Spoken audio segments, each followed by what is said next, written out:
So second part है tonoplast का VTPAs के बाद. Apart from VTPAs, the regulation of content and volume of the vacuole in plant cell depends upon the coordinated activities of transporters and channels that are located in the tonoplast. Okay. सो इसके अंदर हमने दो hydrogen pumps होते हैं basically. एक तो हमने vacuolar ATPase जो है वो हमने पढ़ लिया है. सेकंड इम्पॉर्टेंट होता है जिसको हम बोलते हैं हाइड्रोजन फॉस्फेटेज. हाइड्रोजन पायरोफॉस्फेटेज, तो इसको शॉर्ट फॉर्म में VPAs बोलते हैं. जैसे उसको VTPAs बोलते थे, इसको VPAs बोलते हैं. ठीक है. Apart from this, tonoplast have aquaporin, then it has the calcium ATPase, then it has two antiporters called as the calcium hydrogen antiporter या फिर सोडियम हाइड्रोजन एंटीपोर्टर्स. ठीक है. तो पहला हम देखते हैं अपार्ट फ्रॉम VTPase, जो सेकंड वाला है हमारा, उसको हम बोलते हैं VPAs और हाइड्रोजन पायरोफॉस्फेट. ये भी एक एंशिएंट एंजाइम है जिस तरीके से VTPase था. एंड ये फर्स्ट रिपोर्ट किया था प्लांट में इन 1970s. एंड इसकी जो टोनोप्लास्ट पे जो इसकी लोकेशन फाइंड आउट की थी वो की थी 1980s के आसपास. ठीक है. और ये एक अल्टरनेटिव वैक्यूलर हाइड्रोजन पंप है और इसमें जो इनऑर्गेनिक पायरोफॉस्फेट होता है वो यूज़ होता है for the energy donor, not the ATP. क्योंकि VTPAs में हमारा ATP यूज़ होता था, हाइड्रोजन मतलब ATP का हाइड्रोलाइज करते थे हम. ठीक है. बट यहाँ पे हमारा इनऑर्गेनिक फॉस्फेट जो है वो एनर्जी डोनर की तरह यूज़ हो रहा है. फिर इसके अंदर जो है ये हेल्प करता है to maintain the acidity of the vacuole. ठीक है. It essentially helps for the maintaining the acidity of the vacuole. And it is quite simple as compared to ATPase, energy transducing enzyme, and it consists of a single polypeptide and its substrate is pyrophosphate. ठीक है. Inorganic pyrophosphate और ये single polypeptide है. ये ज़्यादातर it is seen in the marine alga called as the Acetabularia acetabulum, green alga Chara corallina, then आपका photosynthetic bacteria called Rhodospirillum rubrum, then protozoa ट्रिपाइनोजोमा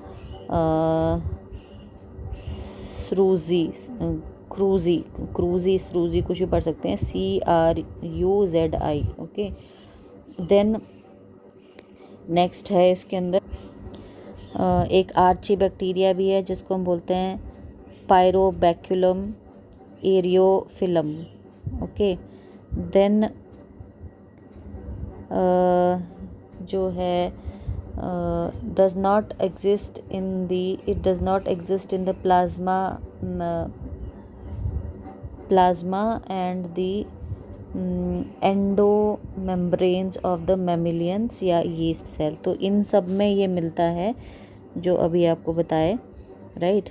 सो इसका जो मॉलिक्यूलर मास है, because is a smaller one, molecular mass 80 to 81 kilo Dalton होता है. essentially needs the presence of magnesium ion as the cofactor. ठीक है. as the cofactor जो है ये आपको ज़रूरी होता है because this cofactor help in the stabilization, activation and of the enzyme, and it protects the enzyme from the heat inactivation. ठीक है. इसके लिए ये कैल्शियम एज अ कोफैक्टर जो है ये चाहिए होता है. ठीक है. एक और कोफैक्टर है इसमें जिसको हम बोलते हैं पोटेशियम कोफैक्टर, ये भी चाहिए होता है for the proper functioning of the enzyme. Then we can see here ये जो पोटेशियम कोफैक्टर है ये एक और चीज़ करता है. It helps to increase the hydrogen pyrophosphatase activity by 3 folds. ठीक है. and it acts as on the calcium free calcium ion and act as a competitive inhibitors, right? तो ये जो है ये फ्री कैल्शियम जो है, सॉरी ये उल्टा बोल दिया मैंने, जो फ्री कैल्शियम है वो के प्लस को फैक्टर का कम्पिटिटिव इनहिबिटर एक्ट करता है और ये बना देता है CaPPi, calcium pyrophosphate, inorganic pyrophosphate बना देता है। तो कैल्शियम जो है, फ्री कैल्शियम जो है, ये कम्पिटिटिव इनहिबिटर्स की तरह काम करता है क्योंकि ये एंजाइम है, तो ये के प्लस को हटा करके खुद आ जाता है, तो ये कम्पिटिटिव इनहिबिटर की तरह काम करता है, ठीक है। सो ये जो डायग्राम है, इस डायग्राम में हम देख रहे हैं ये हमारा जो है ओके ये हमारा क्या है, ये नॉर्मल हमारा हाइड्रोजन ATPase है।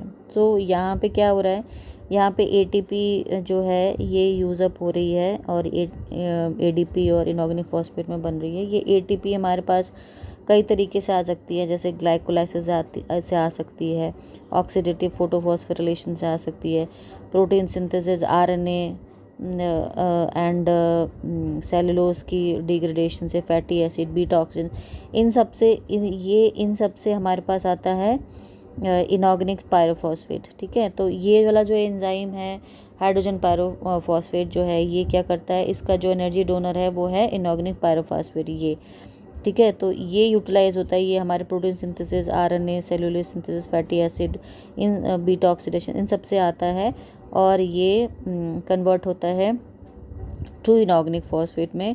और यहाँ पे हमारा ये जो है एंजाइम प्रेजेंट है, ठीक है, दिस इज़ द एंजाइम।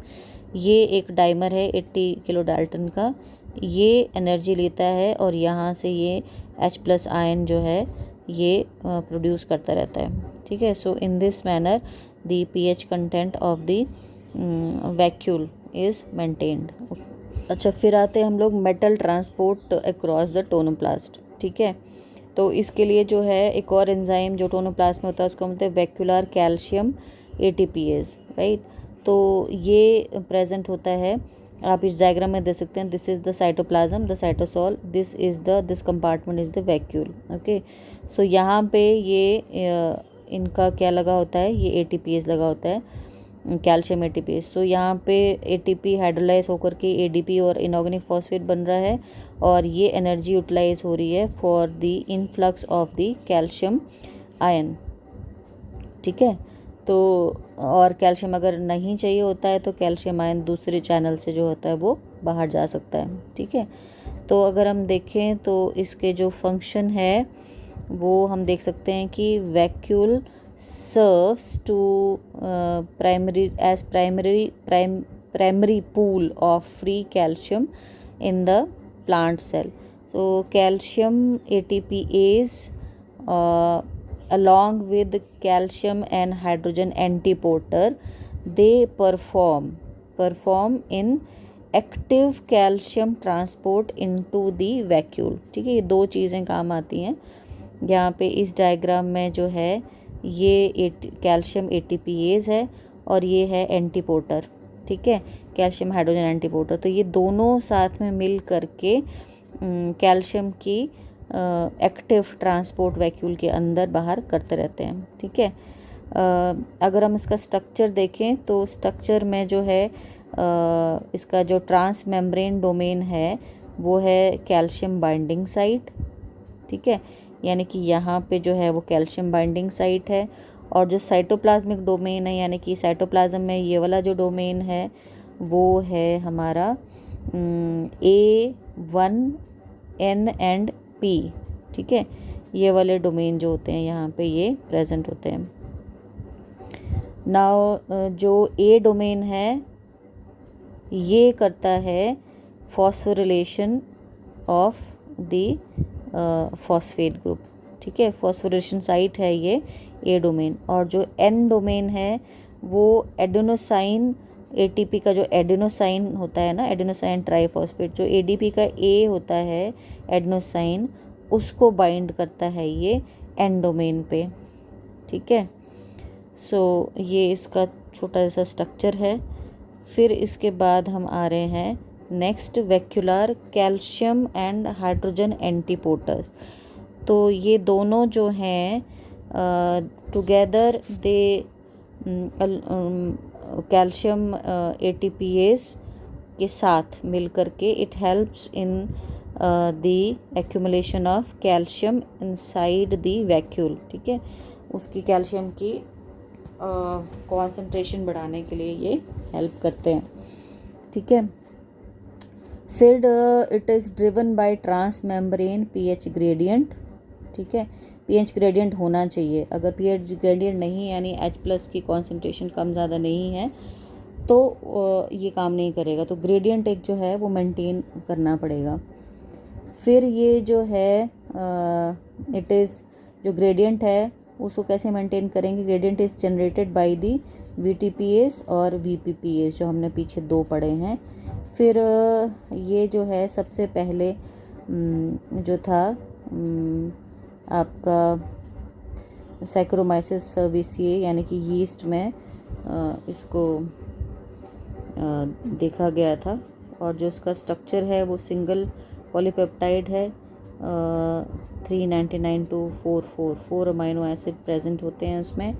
और इसके जो डोमेन्स हैं वो 11 ट्रांस मेम्ब्रेन डोमेन जो होते हैं वो उसमें प्रेजेंट होते हैं।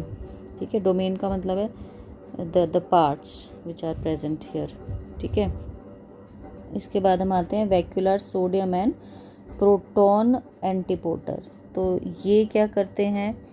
They export sodium from the cytosol right to the extracellular surface और to the vacuole driven by the proton gradient. तो इसमें भी H+ ग्रेडियंट जो है वो मेंटेन रखना पड़ता है राइट। सो इसका जो स्ट्रक्चर है वो है 538 अमाइनो एसिड रेसिड्यू प्रेजेंट होते हैं। और ये जो है अमाइनो एसिड ये ट्रांसमेम्ब्रेन डोमेन में प्रेजेंट होते हैं। एंड ये ज़्यादातर जो है सॉल्ट टॉलरेंट प्लांट जो होते हैं जो स्ट्रेस कंडीशन में प्रेजेंट रहते हैं वहाँ पे जो है इस तरह के एंटीपोटर्स जो हैं वो ज़्यादा मिलते हैं। ठीक है, नाउ कैल्शियम ट्रांसपोर्टर भी जो है देखा जाता है जिंक टॉलरेंट प्लांट में, फॉर एग्जांपल सिलीन वल्गैरिस। ठीक है, तो यहाँ पे जो है ये वैक्यूल, इसका वैक्यूल, इस प्लांट का वैक्यूल जो है जिंक को सिक्वेस्टर करता है। सिक्वेस्टर मतलब एब्जॉर्ब करता है into the vacuole for the detoxification of the cell, ताकि सेल जो है वो ना हो, कहता है उसमें टॉक्सिसिटी ना हो जाए जिंक की प्रेजेंस की। और जिंक ट्रांसपोर्टर जो है वो 398 अमाइनो एसिड का बना होता है। और इसके जो ट्रांसमेम्ब्रेन प्रोटीन या डोमेन्स होते हैं वो 6 अभी तक नोन है। ठीक है ना, इसके बाद जो है लास्ट वाला वो जो हमारे टोनोप्लास्ट में प्रेजेंट होता है that is called as the aquaporin. Aquaporin as the name says aqua relates to water and porin is pore. तो ये क्या करता है? It helps to facilitate the water transport across the membrane. ठीक है, बायोमेम्ब्रेन और टोलोप्लास्ट और membrane. So it is the integral membrane protein present होता है मेम्ब्रेन में। एंड इट फॉर्म्स इसका जो फॉर्म है वो टेट्रामर्स है, यानी कि 4 सब यूनिट्स प्रेजेंट है with each membrane defining a single pore. So 4 tetramers जो होते हैं वो प्रेजेंट होते हैं, इस डायग्राम में आप देख सकते हैं। ठीक है, सो एक्वापोरिन जो है वो 4 टेट्रामर्स जो होते हैं वो प्रेजेंट होते हैं इसके अंदर राइट। सो 2 यहाँ दिख रहे हैं, 2 पिछली तरफ होते हैं। ठीक है, तो 4 प्रेजेंट होते हैं। इसका जो उसका जो मॉलिक्यूलर वेट है वो 24 to 30 kilo Dalton. And it's a passive process that follows the direction of the osmotic pressure across the membrane. तो यहाँ पे हमारी ATP जो है वो नहीं यूज़ होती है। ठीक है, सो ये जो डायग्राम है यहाँ पे, ये डायग्राम आप जो पूरा हमने अभी पूरा पढ़ा कि टोनोप्लास्ट के क्रॉस किस किस तरह से क्या क्या चीज़ें होती हैं, इसकी ये पूरी समरी है, ठीक है। और यहाँ पे आपको ये भी मिल जाएगा, यानी कि हमारा ATPase भी मिल जाएगा, फिर हमारा हाइड्रोजन पायरोफॉस्फेट भी मिल जाएगा, ठीक है। फिर हमारा कैल्शियम और हाइड्रोजन इफ्लक्स वो भी मिल जाएंगे। फिर हमारा जो है ये वाटर जेट एक्वापोरिन में मिल जाएंगे, राइट। तो ये पूरी समरी है, यानी कि टोनोप्लास्ट में जो है इतने सारे पम्प्स और इतनी सारी चीज़ें जो हैं वो काम करती हैं, ठीक है। और यहाँ पे जो है ये जो डायग्राम में शॉर्ट फॉर्म्स लिखे हुए हैं उनका जो है बड़ा करके M मीन्स जी मेटाबोलाइट्स पास हो रहे हैं। फिर आपका जो GS है, GSP हमने यहाँ लिखा होगा, GS ये GS है ना। तो GS क्या है, GS को भी ग्लूटाथियोन S कंजुगेट, ठीक है। फिर ये जो है A जो है कैटायन है, cation means sodium and calcium. तो सोडियम एंड कैल्शियम A जो आ रहा है, जैसे ये है, ये सोडियम हो सकता है या कैल्शियम हो सकता है, ठीक है। फिर आपका B जो है वो एनायन है, एनायन में हमारा क्लोरीन आ जाता है, तो B जो है वो हमारा यहाँ पे है, ठीक है। सो ये है। फिर उसके बाद C जो है वो हमारा ऑर्गेनिक सॉल्यूट है, जैसे शुगर हो गया या ग्लूकोज हो गया। सो ऑर्गेनिक सॉल्यूट C है, वो हमारा आ जाएगा यहाँ पे ये, ठीक है। तो ये पूरा ये टोनोप्लास्ट है, और इस टोनोप्लास्ट में पूरे तरीके से जो है चीज़ों की आवाजाही जो है इनफ्लक्स और इफ्लक्स जो है वो होता रहता है, सो दैट ये जो साइटोसॉल है इसका जो है प्रॉपर होम्योस्टैसिस जो है वो मेंटेन रहे, ठीक है। तो इस तरीके से आपको पता मतलब कि ये आपको बताया नहीं है मैंने कि इसके अंदर जो है शुगर, ग्लूकोज, कई कई कई ये जो होते हैं वैक्यूल, ये फूड सब्सटेंसेस भी स्टोर करते हैं ना इनके अंदर। कई बार इनके अंदर वेस्ट सब्सटेंसेस भी स्टोर होता है, as a storage organ use होते हैं। तो इसका यहाँ पे ये दिया हुआ है कि कुछ एक चैनल्स जो होते हैं इनके लिए होता है, ये सारे जो हैं ये ATP यूटिलाइज करते हैं, ठीक है। So this is about your transport across the tonoplast, right?